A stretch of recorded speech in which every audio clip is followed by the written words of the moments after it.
But let me get into it for a little bit. Let me bring this up because I'm getting ready to go into another. Oh, where's it at? Here. All right. Oh, I'm sorry. This is the wrong one. It's the wrong one. I apologize.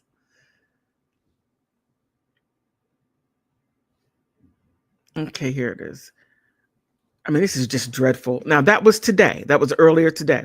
So here, Charlie Kirk dead after school shooting. I'm sorry, after shooting at Utah Valley University event. Now, they're done. Universities, no more of this. It is gone. It is gone. And I could only imagine what Trump is going to do. I could see him defunding a lot of this stuff. So here, Charlie Kirk dead after shooting at the Utah University Valley University event. Trump says follow live updates. So here, Charlie Kirk, a popular conservative commentator, was fatally shot while speaking at a large crowd at Utah Valley University in Orem, Utah on Wednesday, and he was only 31. 31. Oh my goodness, so young. The great and even legendary Charlie Kirk is dead, President Trump wrote on his post on Truth Social. No one understood or had the heart of the youth of the United States of America. And I got to say that right there is really true, because he was able to get the young people, the young voters. He was able to connect with them, just like the left. They have their people who they connect with them, like Kamala Harris. I mean, the older people connect with the. Okay, that's a little odd to me, very odd. But the United States of America better than Charlie. He was loved and admired by all, especially me. And now he is no longer with us. Melania and me. I'm sorry, Melania and my sympathies go to his beautiful wife, Erica, and his family. Charlie, we love you. That right there is this. It's just so sad. And what I found interesting was, okay, the makeup of the school, because I found something, I can't find it anymore, but the school. Now, where Charlie was located, he was located down, he was, okay. They said that the person who shot Charlie was at a distance on the school. Now, he was in an arena type of thing, and the way it was set up, you sort of go downstairs, and that's where the tent was. Now, when you look at it, somebody at a distance that eliminated Charlie Kirk, they had to be in such a way to get him, because he was in like a booth type of thing, and he and the booth had like its drapery thing, the drapes, and he was in the back sitting in a chair saying, prove me wrong, right? So whomever it was, I mean, they had to have some knowledge of this right here.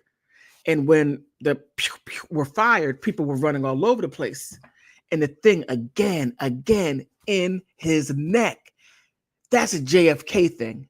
Oh my goodness. It's just horrible. Completely horrible. But and let me see here. I can't believe he's 31. Oh, okay. Charlie Kirk became a national political figure when he was still a teenager.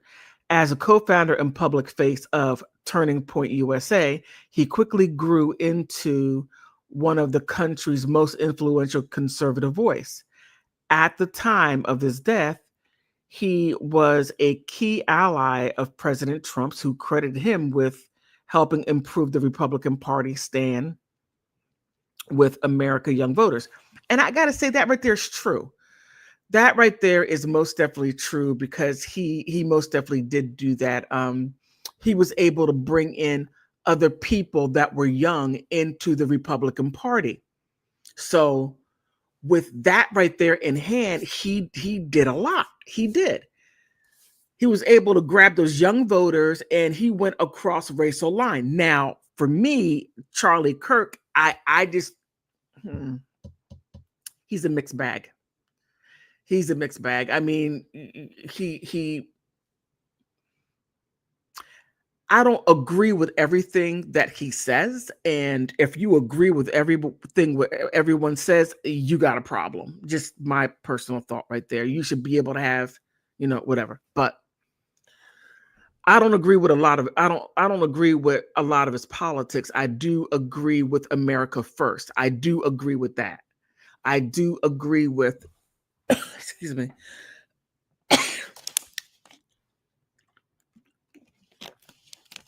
I do agree with certain stances on immigration. I do agree with some of the things.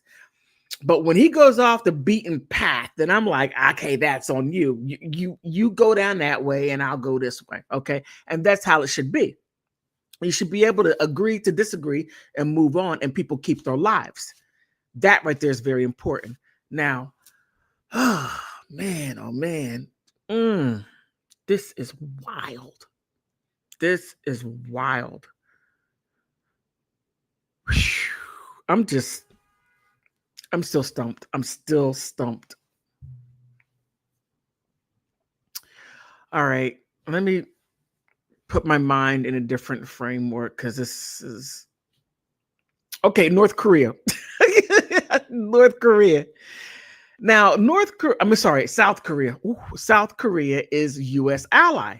Now, what I found rather interesting, what South Korea did was Trump said that they're going to build a plant, a Hyundai plant in Georgia, in outside of Atlanta.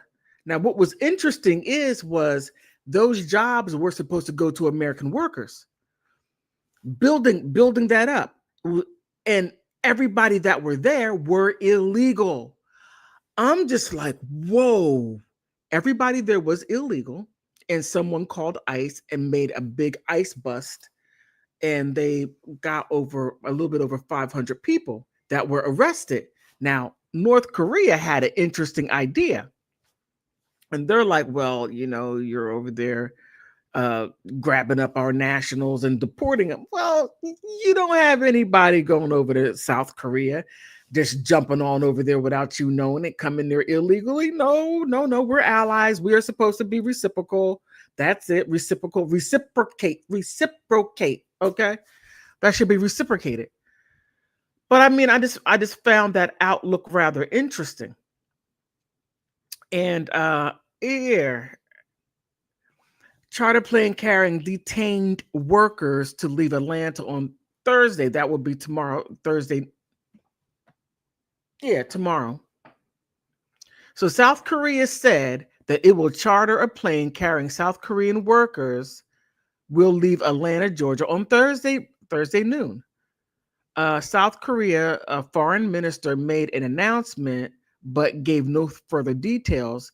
Airport officials in Atlanta earlier said the return flight with the workers on board planned on Wednesday had been canceled. I find that interesting. So a total of 474 workers, more than 300 of them were South Korean, were rounded up on September 4th in a raid at a battery factory under construction in Hyundai's sprawling auto plant in the U.S. Authorities released videos showing the same big shackled with chains around their hands and ankles and waists, causing shock in a sense of betrayal amongst many in South Korea, a key U.S. ally. Now, okay, look at this. A key U.S. ally. Now, why would it be shock and betrayal when you allowed your people to come here illegally? Now, that right there is not cool, South Korea. It isn't cool at all. I mean, Americans can't go over there illegally. We can't go over there illegally and then start working over there and get paid whatever we're getting paid. We can't do that because, okay, we have to have that, friendship. Say, hey, I want to bring some people over. Unless if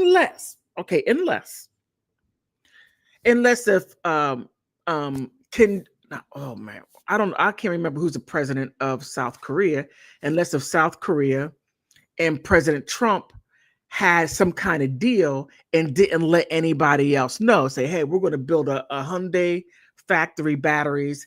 It's not like that. I heard not somebody, but I read an article saying that Americans, they need skilled labor coming over. We need more H-1B visas. Many people from other countries go to school within the United States. Okay. And to even add that assumption is laughable, saying that American people are not educated enough to work in factories.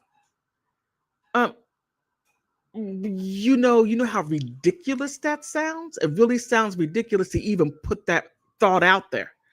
I don't see Americans running overseas to all these other schools saying, well, I need your education. No, it's the opposite. So when you say that America doesn't have intelligent people, that's just a big load of BS. And that right there really needs to stop right there. That really does.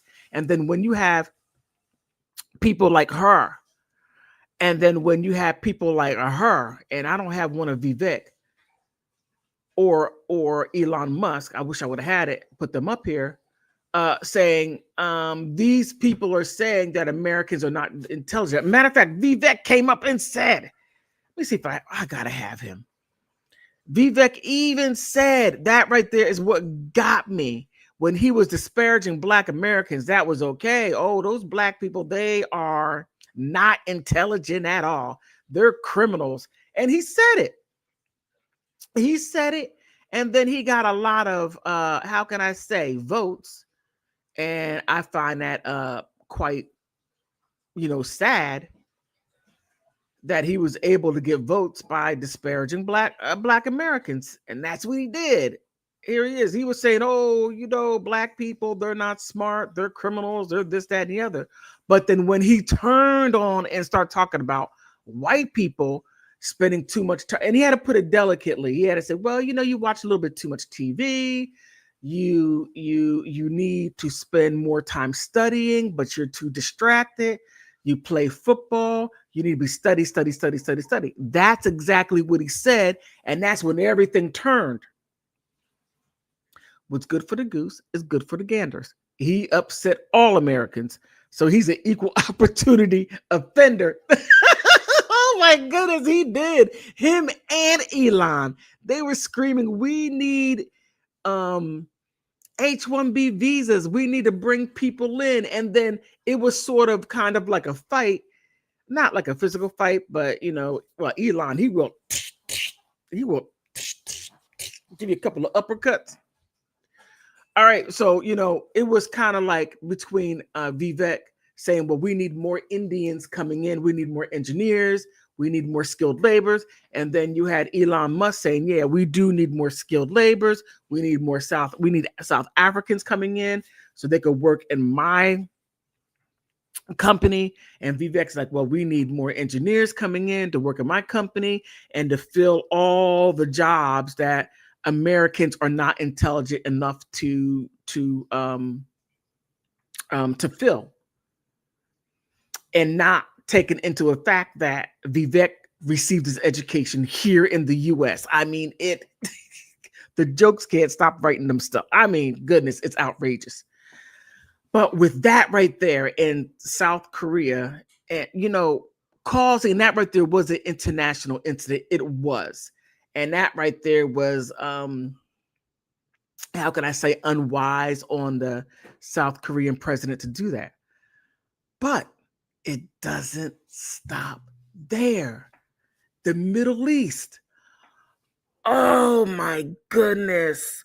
Benjamin Netanyahu, what are you doing?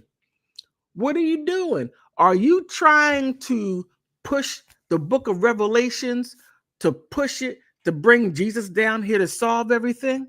Is that what you're trying to do? And I'm waiting for you to say, well, the third temple is already built, so there's going to be complete destruction. I mean, come on, Benjamin. Now, with all the fighting in there, Israel is dropping bombs here, there, and there's fighting all over because now it's hitting Israel. Is real. I got to be careful. Dropping bombs on them, and now it's like fighting. And then Benny Ben said, "Hey, Trump, come on in. You got to help us. If not, we got everything sewn up over there. You're gonna have some banking issues. Just ask Kanye West." I mean, that right there is outrageous. Oh my goodness. I mean, it's just so crazy. But Qatar was bombed, and that right there's a U.S. ally. That is really nuts. I mean, he's really pushing it. He's really, really pushing it. And I keep on using the word really. Forgive me for that. But here, where is it at?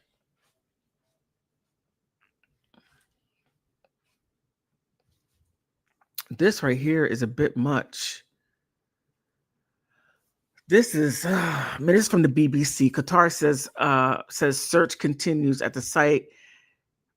Israel strike target Hamas leaders. Now, you're going to say Hamas, they're this, they're that. Fine, say whatever. I have no dog in the fight. But still, Hamas is a government, what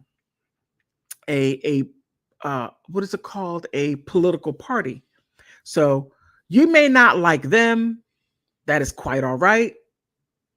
Clearly up to you, like whom you choose to like, but they're still a political party. That doesn't change. But here it says Qatar authorities say that they still are still searching for 2 missing people and identifying human remains after Israel strike targeted senior Hamas leaders in Doha on Tuesday. This is really something. Israel media has reported that there is concern in Israel military circles that the highly controversial attack was not successful. I mean, you did some damage. I mean, come on. But Qatar Interior Ministry has identified the bodies of the 3 of the 5 lower level security officers. Hamas has claimed the attempt to assassinate its negotiation team failed. Now, why, Ben? Why would you do that when they're in negotiation talks to stop the fighting? Why are you escalating? That makes zero sense. It doesn't make any sense. Why are you doing that? Why?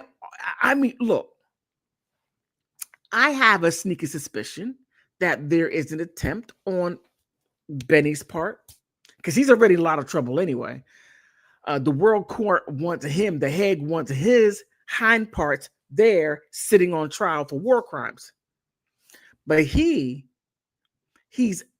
escalating. Is he trying to get more land? Is that what he's trying to do? Just bogart his way. I'm going to, push my way in, getting more land. Is that what's being done? I'm asking for a friend. A lady down the hallway, she asked me to ask you. So maybe if you tell me, I can let her know, because I don't know. But here until now, there was no official declaration of Sheikh Mohammed bin Abdullah Rahman Al Thani. Whoa, that's a long name. She said on Wednesday evening, he also said that Israel action amounted to state terror. Oh my goodness. And that he hoped Qatar's regional partners would agree with a collective response. This is not good. Israel Prime Minister Benjamin Netanyahu said its strike was justified because the targeted what he called the terrorist mastermind of the Hamas-led attack on Israel on October 7, 2023. But do you think, Ben, dropping bombs on your ally's ally was smart when they were negotiating peace? Was that smart, Ben? Was that smart at all? Please help me understand what's going through your head. It makes no sense. If they're trying to negotiate, maybe you might want to sit down, have an iced coffee, maybe, I don't know, a croissant, whatever you eat, whatever it is, put a little whatever, take a chill pill and be still. That makes sense. But no, you added salt to the wound and now it's going to get a collective. Are you trying to obliterate yourself? I'm asking, is that what you're doing? Because it is not good at all, in my humble opinion. But so he finds that justified, and the terrorist mastermind of the Hamas-led attack in Israel on October 7, 2023. It was about 1,200 people that were eliminated and 250 others were taken hostage. Okay, so at least 656 people have been eliminated in Israel attack in Gaza during the war, according to the territory Hamas-run health ministry. And this right here is just a complete mess. It is a complete mess. But Qatar is a key U.S. regional ally that is located in a major American air base, and it has hosted Hamas political bureau of since 2012, and it has served along with U.S. and Egypt as a mediator in indirect negotiations between the group and Israel. That was not smart at all. That was not smart. I think that was one of the most ill-advised things that Benjamin Netanyahu could have done. I don't know who's advising him or if he's ignoring the people around him to help him make decisions, because that was not smart at all. That was not. That's just making things and taking it to the next level when it doesn't have to. We're trying to de-escalate. And now that I'm thinking about it, between Benjamin Netanyahu and Zelensky, they are doing the same thing. The same exact thing at the same exact time. I don't know if they're calling each other, say, yo, Ben, yo, Zell, let's go ahead and just mess with the U.S. Keep on dropping bombs and send your drones over there to Russia. And then I'll go over here and make everybody upset over here in the Middle East. I don't know. But that makes sense to me. That really does make sense to me, because that's what they're doing. And he's taking it to the next step. And again, I ask, are you trying to make revelations come to life right now? Can't you wait for Jesus to come back when he's ready to come back? Are you trying to rush him? Say, look, Jesus, you need to come on my time. I don't know. I truly don't know, but I find it interesting. I find it sneaky and suspicious, and indeed, I truly do. I truly do, just based on what he has done up to this point. Now he's playing, I almost said Russian roulette. He's playing Russian roulette. That's not what I wanted to say. I didn't want to say that, but it's not good at all. And it's putting more pressure on President Trump, because he's trying to put out all these fires. He's trying to bring peace, because the war is not, it's not good at all. And then with this, it's not good. It's not good. It doesn't help anything unless if Benjamin Netanyahu is trying to take over other countries by using the backing of the U.S. in order to do it. I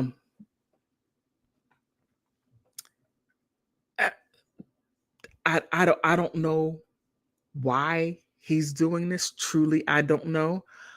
I'm not sure who Benjamin Netanyahu is taking his orders from, because I know he's the middleman. He is not the one making decisions. I know he isn't. I know he isn't. There's somebody above him. That's the only thing that makes sense. And what would that serve? What would that serve? I truly don't know. Truly, I don't know. But I know it's gonna force WW3. That's all that makes sense to me. I could be wrong, and I'm okay with being wrong. Truly okay with being wrong, but this is a complete mess. It truly is. Qatar, of all. That happened in 2003, and Hamas is going all over the place, and then you wait until they go over to Qatar. I think, and this is simply my opinion, I think that was a calculated attack, truly. Because for some reason, I don't know why, the Israel government does things to undermine the United States. I don't, and they have been doing it for a long time. Undermine, oh, okay, I didn't know that was your ship. I didn't mean to bomb it. Oh, my bad. Now messing up these talks. Oh, well, I wasn't quite sure if you and Qatar were really good friends. I mean, I didn't know you all were like buddy. I didn't know you all were friends like that. I mean, how can I say? It's like having that friend who's very awkward, but you have that friend around and they do all the things that upset other people, but then you try to calm them down saying, but he's a little awkward. He's a little strange, but he's a good guy. He really is. You just got to wait to get to know him, learn his ways. He's a little different, but he's a good guy. Just let it go. Let it go. Stuff like that. Stuff like that.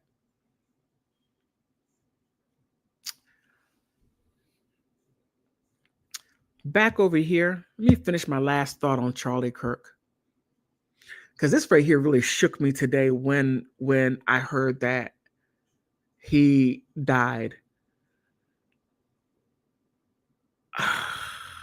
Man, oh man, oh man, are we turning in to a country that has zero civility?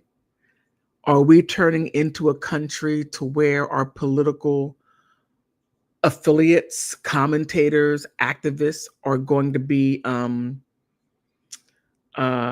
expendable whenever we don't like what they say and just simply get rid of them? Are we becoming that country? So we're not the country of ideas. We're not the country of civility.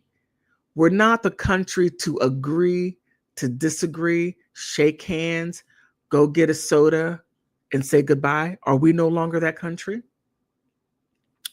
Are we that delicate? Have we become that delicate to where we get triggered when we hear something that scrapes at our ideology and can't accept the fact that somebody doesn't agree with us? Have we become that country? Are we there now? Is this how we operate? Because Charlie Kirk says, prove me wrong, and you can't prove him wrong with your feelings, not facts, but your feelings. And I feel like I'm 120 pounds and I look like Duchess Megan. I feel like that. Now, when I look, I see something completely different. But that's feeling. The facts are completely different, but I digress. Please like, subscribe, help me get to 500. I'm sorry, 5,000. I'm trying to get to 5,000 subscribers. Please help me get there. Help me. On that note, I really want to thank you for stopping by.